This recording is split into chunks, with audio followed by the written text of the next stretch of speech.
Hola, bienvenidos de nuevo a un nuevo capítulo del podcast.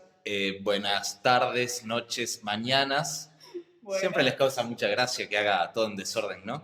Pero es que arrancás por el medio. O sea, cualquier persona normal diría buenos días, tardes, noches. Partís desde la premisa de que soy normal, pero bien.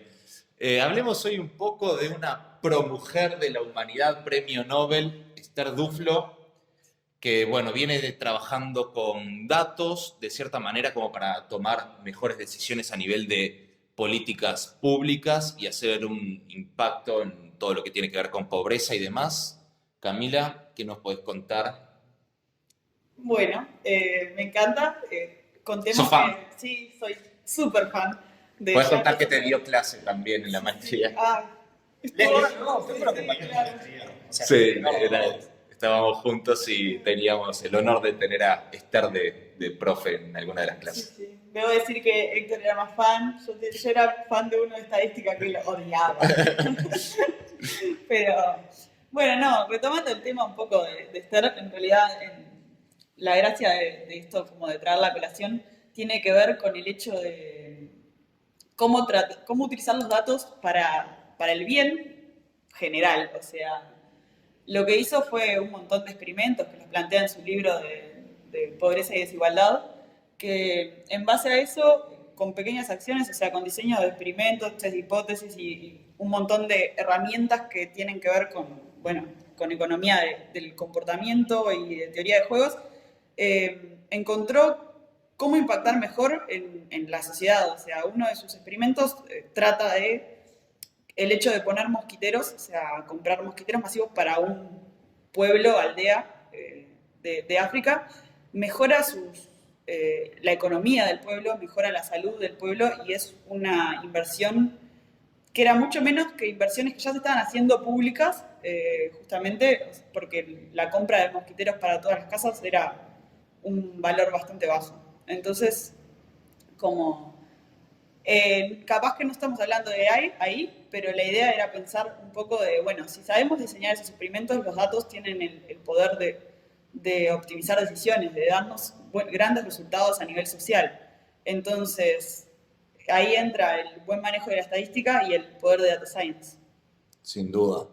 Y bueno, hablemos un poco más entonces de cómo realmente los datos nos pueden ayudar a tomar decisiones o cómo se puede hacer inteligencia artificial, machine learning, data science o algo vinculado a datos en el sentido amplio, BI, lo que ustedes quieran, para tratar de hacer el bien. Yo el otro día había visto algo muy interesante, quizás no aplica a Uruguay porque acá tenemos censo, entonces sabemos a nivel de registro censal, la encuesta continua de hogares, quién vive dónde y su posición socioeconómica, pero había visto el otro día que me resultó súper interesante, porque para poder hacer el bien y ayudar a los más vulnerables tenés que saber dónde están, para poder hacer actividades o acciones que los favorezcan de alguna forma y que para encontrar dónde están las poblaciones más vulnerables, los países donde no tienen censos, se basaban en imágenes satelitales, que básicamente, o sea, si uno se lo pone a pensar, es algo bastante obvio, ¿no?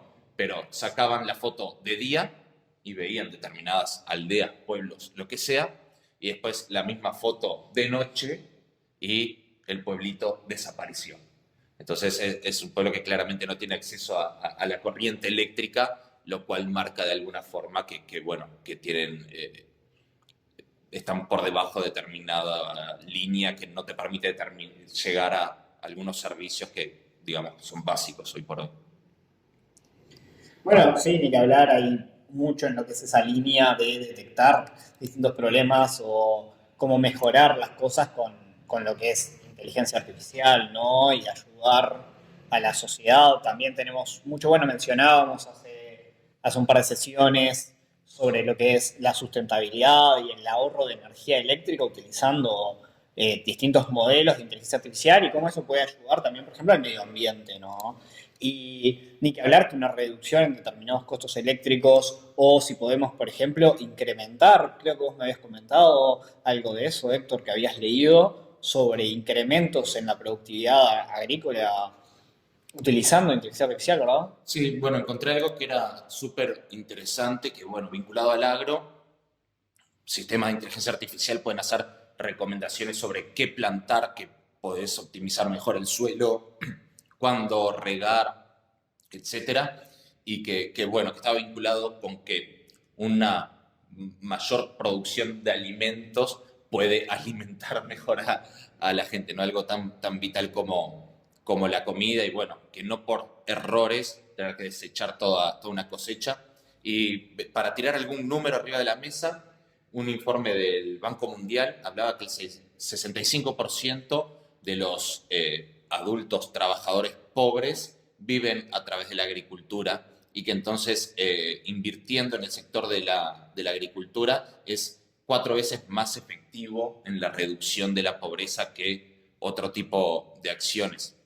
Bueno, ustedes estuvieron involucrados, no sé si en ese proyecto directamente, pero nosotros trabajamos con detección de enfermedades en plantas, mismo en proyectos de acá, y bueno, hay pila de áreas en las que se le puede sacar provecho con respecto al agro. Bueno, también, justamente, ¿no? En esta línea del agro hay proyectos en lo que es también el alcance del conocimiento a gente que tal vez no tiene todo el acceso, los recursos o el tiempo para de repente estar leyendo todos los artículos científicos que pueden haber en determinados, en esos sectores de lo que es justamente agro y ganadería. Entonces, por ejemplo, hubo un proyecto particular que utilizando un módulo de preguntas y respuestas, de hecho, con BERT, que hacían, sí, como mencionábamos, que se podían hacer también en la primera sesión de este podcast. Habían analizaban distintos artículos científicos para que uno pudiera hacer preguntas en lenguaje natural nomás, que le permitieran optimizar, ¿no? De esta misma manera qué es lo que plantar, o en qué épocas plantar determinadas cosas, en qué épocas conviene hacer lo que es el cruce en ganadería para optimizar esto. Y es de una manera democratizar este conocimiento al alcance de todo el mundo, porque ya no necesito capaz que tener el conocimiento técnico de saber específicamente a qué artículo referirme o cómo llegar, sino que hago una pregunta en lenguaje natural y el mismo sistema me responde, y bueno, evidentemente también me disponibiliza el artículo para que yo sepa leerlo, pueda verlo, etcétera. Pero primero también me da una respuesta que me acelera y me acerca mucho más rápidamente ese conocimiento.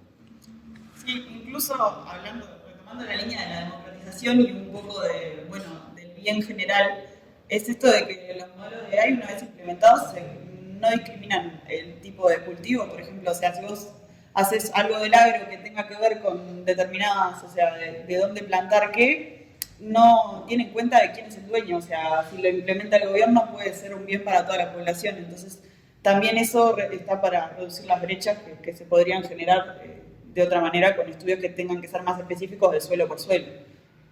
Sí, exacto. Y otro caso de sustentabilidad, y que lo tengo bastante fresco porque hace unos días fui a hablar al evento de la Intendencia de Montevideo de Ciudades Inteligentes, y bueno, justo también enganché con que la intendenta Carolina Cose participó en un encuentro de red global de ciudades resilientes, donde comprometió a Montevideo a alcanzar la neutralidad de CO2 en la década del 2040. Y entonces era interesante porque planteaba, por ejemplo, el aumento en la clasificación de residuos domiciliarios y plásticos. Y bueno, hay sistemas hoy de inteligencia artificial que son capaces de separar determinados materiales y clasificar automáticamente la basura. Bueno, sin duda, a lo que hace una ciudad más limpia, bueno, hay cámaras o sistemas que detectan cuando un contenedor puede estar lleno o no. En cuanto a algo que Carolina Cose hablaba de potenciar, era el uso del transporte eléctrico, y bueno, también ahí hay sistemas que pueden, por ejemplo, plantear dónde poner puntos de carga de vehículos eléctricos para que los usuarios aumenten su percepción de que la red es más densa y opten por comprar un vehículo eléctrico, que hoy en día es una de las trabas más grandes que hay. Pero bueno, también hay pila de aplicaciones en cuanto a lo que es salud, ¿no? Sí, por supuesto, en todo lo que es salud hay un montón. Arranca todo esto y volviendo al principio, tal vez en aquel reconocimiento de imágenes, bueno, también arranca en el reconocimiento de imágenes, como en este de reconocer enfermedades en plantas, reconocer enfermedades en personas. mencionábamos también la vuelta pasada, bueno, la detección de cáncer en piel, capaz que como un aspecto negativo en cómo estaban desbalanceados los datos, pero también uno positivo, y es que se detectaban estos casos de cáncer cuando estaba la información, y de esa misma manera otro montón de enfermedades que se pueden detectar más fácilmente o que incluso se pueden detectar a través de información, de modelos de inteligencia artificial, y que a una persona le costaría muchísimo más detectar estos problemas.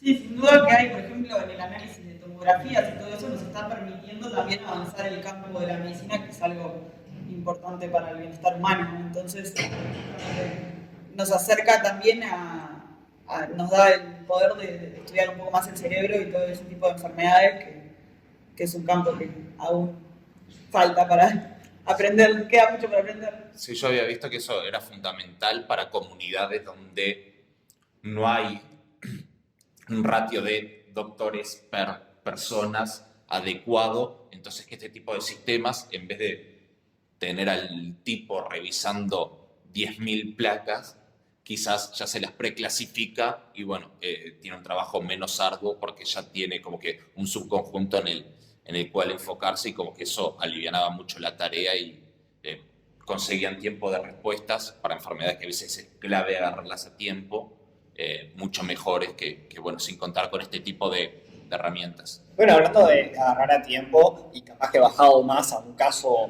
cercano que podemos ver todos nosotros, son los relojes estos que te detectan el ritmo cardíaco. Porque uno dice, bueno, ¿de qué quiero? Bueno, estos relojes tienen ya algoritmos, muchos de ellos, algoritmos implementados, que te detectan cuando empiezan a haber problemas en el ritmo cardíaco. Y han habido casos de gente que detectándole problemas cardíacos le avisa al reloj que está por tener un paro cardíaco, que está por hacer un paro, y esta gente llamando a una ambulancia y todo logran pasar casi que sin problemas una situación que podría haber sido letal si no se hubiera detectado a tiempo. Eso es maravilloso, la verdad que hay algo bien concreto. Y bien bajado a tierra, porque a ver, un reloj de estos, un Apple Watch, por ejemplo, puede tener cualquiera, ¿no? No es algo que, a ver, no es algo que uno dice, esto lo tiene solo implementado allá en... No es de la NASA. Y no tiene por qué ser tampoco el Apple Watch, digamos. O sea, es más bajado a tierra todavía que los de Apple. No sé, claro, no es algo que tiene un astronauta y que no lo ves nunca en la vida. Exacto. Bueno, hablando quizás no es algo tan terrenal o algo que uno pueda comprar acá en una tienda a 2 cuadras, pero lo hablábamos en algún capítulo anterior, el tema de para gente que tiene baja visión o directamente que es ciega, lentes que por medio de computer vision le iba relatando las cosas que estaba viendo, digamos. Entonces ayuda pila a personas que tienen ese tipo de vulnerabilidades, y me parecen aplicaciones que están súper buenas. Sí, algo un poco más, o sea, bajada a tierra, que ya no es novedad, pero que en realidad es importante también reconocérselo a todo el trabajo de la inteligencia artificial, son los traductores a tiempo real. O sea, ya viajando con el celular, no es necesario tampoco tener el conocimiento de todo el lenguaje, de todas las culturas, nos ayuda a entendernos, y eso en realidad, bueno, es de bajo costo, y ese sí que casi que lo tenemos todos el celular. Bueno, si querés algo también vinculado, Como bien o como mal, vinculado a los celulares y bien bajadito a tierra, esto sí creo que la gran mayoría lo usamos, es aplicaciones como, bueno, Google Maps, Waze o cualquiera de estas que ayudan a la conducción y que te suelen dirigir a caminos que están menos transitados, y bueno, de alguna forma al hacer más fluido el tránsito y llevarte por caminos que no están tan embotellados, previene bueno, el riesgo de un posible choque, ¿no? Bueno, cuando hablabas de ciudades inteligentes, yo pensaba justamente en el tema del tránsito y cómo, bueno, mismo acá se han hecho desde lo que es Facultad de Ingeniería, se han hecho análisis, ¿no?, de lo que son los viajes de ómnibus y demás, en forma de tratar de optimizarlos y capaz que a partir de ahí también optimizar el tránsito en esto de buscar dónde conviene más o qué líneas conviene más utilizar ómnibus eléctricos de repente o transporte eléctrico, y de esa manera llegar también más rápidamente a esta neutralidad de CO2 que está comprometida y que es súper importante para el medio ambiente. Sí, hoy en día desde el Observatorio de Movilidad de la Intendencia hay pila de recursos en el catálogo de datos abiertos, desde, bueno, vías de tránsito, dónde están ubicados los sensores de medición de conteo de vehículos, el conteo vehicular de las principales avenidas. Hay pila para trabajar en cuanto a eso y es súper rico.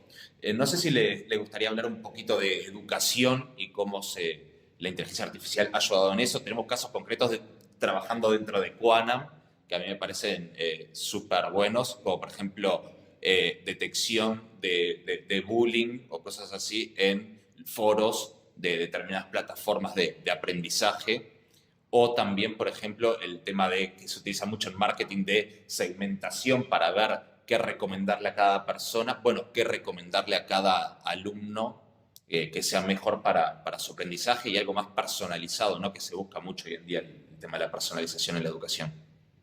Sí, por supuesto. Yo me acuerdo cuando, creo que lo comenté en uno de los primeros podcasts, sobre el análisis de pruebas de inglés de manera automática y corrección para, bueno, en especial en todo lo que es la llegada a la información y en este caso, bueno, los distintos idiomas a, por ejemplo, el interior del país donde hay menos alcance que en las zonas más centrales, más céntricas, Montevideo, Capital, etcétera, donde claramente tenemos una mayor influencia, ¿no? Y este tipo de alcances que nos permite también más rápidamente llegar y entender cómo es que está la educación realmente funcionando y cómo mejorarla, cuáles son los puntos débiles que hay que tratar. Sí, sin duda que eso es súper importante ahora con el pasaje a la educación virtual también, de a ratos y no de ratos, y plataformas que llegaron para quedarse, bueno, tener un catálogo de la información y permitirle a los docentes también crear, bueno, eso, currículas específicas para niños, recomendaciones. Y hablando de eso, un caso también bastante emblemático y súper estudiado son los detectores de fake news, ¿no? Tipo fact-checker. Como habíamos estado hablando también. Sí. O sea, se está usando pila y es inteligencia artificial para el bien de alguna forma. Y bueno, hay ejemplos varios de detección de mascarillas, en temas COVID había detección de aglomeraciones, el perrito ese que iba y les decía robot, aléjense, no se aglomeren. Por suerte, bueno, ya superamos un poco esa etapa, pero hablando del perrito robot, también hay inteligencia artificial que hace el bien para la vida animal, ¿no? Y la vida salvaje. Yo he visto sistemas de detección, por ejemplo, de leones en África que migran por el continente y bueno, está mucho la caza de estos animales, no caza ilegal y bueno, entonces como que los quieren tener traqueados y ver por dónde se van moviendo y claro, nadie se anima a ir y ponerle un GPS al león. Nadie es tan valiente. Entonces... Los valientes les pasaron cosas. No, eso también es probable. Habían valientes, pero ya no quedan. Y les hacen reconocimiento facial a los leones, ¿no? Está increíble eso. Y el otro día vi también que se está haciendo con ballenas también, como para estudiar la migración y por dónde andan. Así que bueno, también se utiliza mucho para la vida animal y me parece que está fantástico ese tipo de aplicaciones también en cuanto a la inteligencia artificial. Bueno, para ir redondeando, no sé, últimos pensamientos, ideas. No, me parece que es importante quedarse con la idea de que, ni que hablar de que uno tiene que tener cuidado, ¿no? Como hablábamos en la sesión anterior, con cómo lo usa, pero hay muchas aplicaciones que van a ser muy buenas para la sociedad y que pueden aportar un montón a todo su conjunto y que no son simplemente para, bueno, quedar lindos con el artículo, sino que realmente para hacer un cambio. Que no es algo que hay que temer, que es algo que hay que saber manejar bien. Y bueno, un poco por esa línea, no sé, Cami, ¿qué quieres añadir? No, la verdad que me parece que lo resumiste genial. El hecho de, bueno, eso, hay un montón de cosas buenas para hacer y como todo hay que tener cuidado, pero...